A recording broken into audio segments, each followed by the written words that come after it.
দিগন্ত television আমার না। আমি অনুরোধ করব যে কোনো বিষয়ের মধ্যে ব্যক্তিগত আক্রমণ করে তথ্য উপত্য না নিয়ে এটা না বলার জন্য আমি মাননীয় স্পিকার অনুরোধ করব তার এই বক্তব্যটি সংসদ থেকে এক্সপান্স করা হোক। আমার এটা ব্যক্তিগতভাবে আমি হেয় প্রতিপন্ন হয়েছে বলে মনে করি। ধন্যবাদ মাননীয় স্পিকার।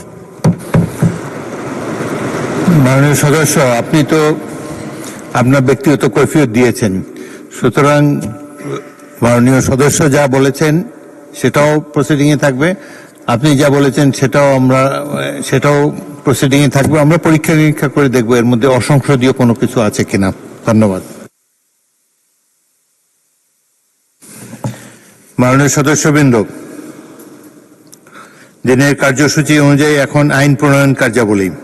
বিলের নাম নির্দিষ্টকরণ সম্পূরক বিল 2026। উত্থাপনকারীর নাম আমির খসরু মাহমুদ চৌধুরী, মাননীয় অর্থমন্ত্রী। আমি এখন মাননীয় অর্থমন্ত্রী আমির খসরু মাহমুদ চৌধুরীকে নির্দিষ্টকরণ সম্পূরক বিল 2026 উত্থাপনের অনুমতি প্রার্থনার জন্য আহ্বান জানাচ্ছি। আপনাকে ধন্যবাদ মাননীয় স্পিকার। আমি আমির খসরু মাহমুদ চৌধুরী, অর্থমন্ত্রী, 2026 সনের 30 জুন তারিখে সমাপ্য অর্থ বছরের কার্যাদি নির্বাহের জন্য সংযুক্ত তহবিল হতে মঞ্জুরিকৃত অর্থের অধিক অর্থ প্রদান ও নির্দিষ্টকরণের কর্তৃত্ব প্রদানের উদ্দেশ্যে আনিত একটি বিল নির্দিষ্টকরণ সম্পূরক বিল 2026 সংসদে উত্থাপনের অনুমতি প্রার্থনা করছি। আপনাকে ধন্যবাদ মাননীয় স্পিকার। মাননীয় মন্ত্রী, আপনি বিলটি উত্থাপন করুন।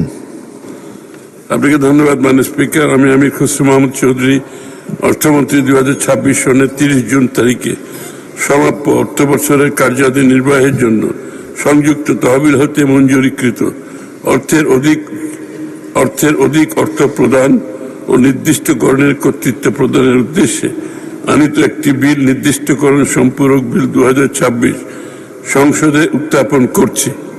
ধন্যবাদ মাননীয় স্পিকার। নির্দিষ্টকরণ সম্পূরক বিল 2026 সংসদে উত্থাপিত হলো।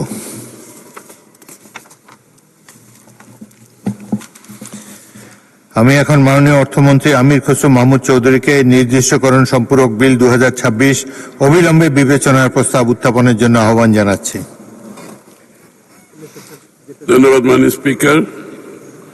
আমি আমির খসরু মাহমুদ চৌধুরী, অর্থমন্ত্রী, প্রস্তাব করছি যে 2026 সনের 30 জুন তারিখে সমাপ্য অর্থ বছরের কার্যাদি নির্বাহের জন্য সংযুক্ত তহবিল হতে মঞ্জুরিকৃত অর্থের অধিক অর্থ প্রদান ও নির্দিষ্টকরণের কর্তৃত্ব প্রদানের উদ্দেশ্যে আনিত বিলটি নির্দিষ্টকরণ সম্পূরক বিল 2026 সংসদে অবিলম্বে বিবেচনার জন্য গ্রহণ করা হোক।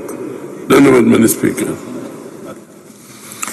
সংসদের সামনে প্রশ্ন হচ্ছে, নির্দিষ্টকরণ সম্পূরক বিল 2026 অবিলম্বে বিবেচনার জন্য গ্রহণ করা হোক। যারা এই প্রস্তাবের পক্ষে আছেন তারা হ্যাঁ বলুন। যারা এই প্রস্তাবের বিপক্ষে আছেন তারা না বলুন। আমার মনে হয় হ্যাঁ জয়যুক্ত হয়েছে, হ্যাঁ জয়যুক্ত হয়েছে, হ্যাঁ জয়যুক্ত হয়েছে। অতএব নির্দিষ্টকরণ সম্পূরক বিল 2026 অবিলম্বে বিবেচনার জন্য গৃহীত হলো। মাননীয় সদস্যবৃন্দ, আমি এখন বিলের দফাগুলো সংসদের সামনে পেশ করছি। সংসদের সামনে প্রশ্ন হচ্ছে, বিলের দফা 2, 3 এবং তফসিল এই বিলের অংশ হিসাবে গ্রহণ করা হোক।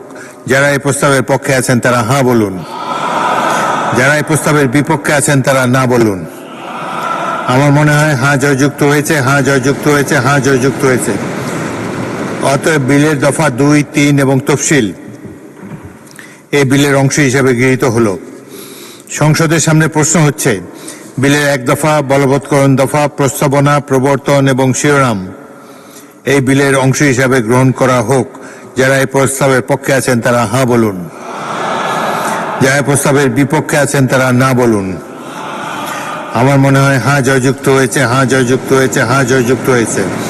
অতএব বিলের 1 দফা বলবৎকরণ দফা প্রস্তাবনা, প্রবর্তন এবং শিরোনাম এই বিলের অংশ হিসাবে গৃহীত হলো। মাননীয় অর্থমন্ত্রী জনাব আমির খসরু মাহমুদ চৌধুরী, আপনি বিলটি পাশ করার প্রস্তাব উত্থাপন করতে পারেন। ধন্যবাদ মাননীয় স্পিকার। আমি আমির খসরু মাহমুদ চৌধুরী, অর্থমন্ত্রী, প্রস্তাব করছি যে 2026 সনের 30 জুন তারিখে সমাপ্য অর্থবর্ষের কার্যাদি নির্বাহের জন্য সংযুক্ত তহবিল হতে মঞ্জুরিকৃত অর্থের অধিক অর্থ প্রদান ও নির্দিষ্টকরণের কর্তৃত্ব প্রদানের উদ্দেশ্যে আনিত বিলটি নির্দিষ্টকরণ সম্পূরক বিল 2026 সংসদে পাশ করা হোক। আপনাকে ধন্যবাদ মাননীয় স্পিকার। সংসদের সামনে প্রশ্ন হচ্ছে নির্দিষ্টকরণ সম্পূরক বিল 2026 পাশ করা হোক। যারা এই প্রস্তাবের পক্ষে আছেন তারা হ্যাঁ বলুন, যারা এই প্রস্তাবের বিপক্ষে আছেন তারা না বলুন। আমার মনে হয় হ্যাঁ জয়যুক্ত হয়েছে, হ্যাঁ জয়যুক্ত হয়েছে, হ্যাঁ জয়যুক্ত হয়েছে। অতএব নির্দিষ্টকরণ সম্পূরক বিল 2026 পাশ হলো।